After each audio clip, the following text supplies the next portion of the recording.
السلام عليكم. اليوم راح نشرح عن مقام الهزام. هو أحد فروع مقام السيجا واللي هو أكثر شيوعا طبعا. فراح نبدي نشوف علاماته شنو وأبعاده. هو يبدي يعني درجة الاستقرار تكون على المي كار بيمول، وبعدين فا صول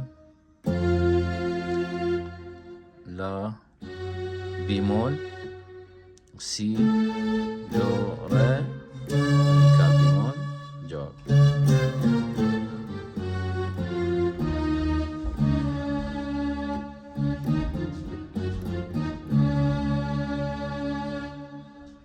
طبعا هو يتقسم إلى قسمين. القسم الأول هو سيجا من 3 درجات وبجمع متصل مع الحجاز.